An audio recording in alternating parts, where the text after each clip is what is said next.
اعوذ باللہ من الشیطان الرجیم بسم اللہ الرحمن الرحیم رب اشرح لی صدری ویسر لی امری واحلل عقدۃ من لسانی یفقہوا قولی۔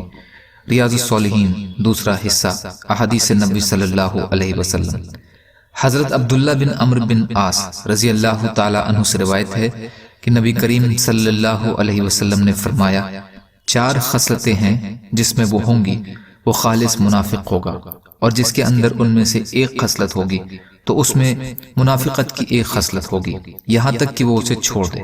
وہ خصلتیں یہ ہیں: جب اس کے پاس امانت رکھوائی جائے تو بے ایمانی کرے، جب بات کرے تو جھوٹ بولے، جب عہد کرے تو بے وفائی کرے، اور جب جھگڑے تو خوب جھگڑے، جھوٹی قسمیں کھائے اور بد زبانی کرے۔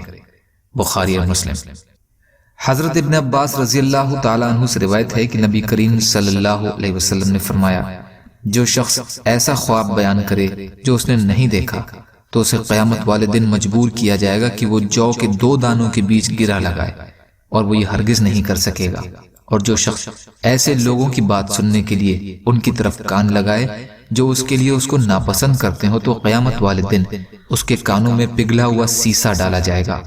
اور جو شخص کسی جاندار کی تصویر بنائے تو اسے عذاب دیا جائے گا، اور اسے مجبور کیا جائے گا کہ اس میں روح پھونکے، جبکہ وہ اس میں روح نہیں پھونک سکے گا۔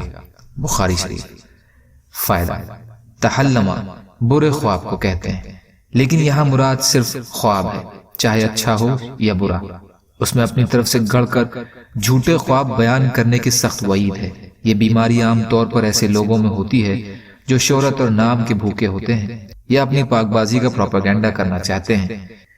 دوسرا یہ کہ اس میں ٹوہ میں رہنے یا ٹوہ لگانے کی بھی برائی کی گئی ہے۔ تیسرا کہ تصویر بنانے پر سخت وعید ہے، چاہے وہ تصویر ہاتھ کی بنی ہوئی ہو یا کیمرے سے کھینچی ہوئی ہو، اس میں کوئی فرق نہیں پڑتا۔ تصویر بہرحال تصویری ہے، یہاں تک کہ مودی تصویروں کی بھی یہی سزا ہوگی، جس کو بہت سے لوگ تصویر ہی نہیں سمجھتے۔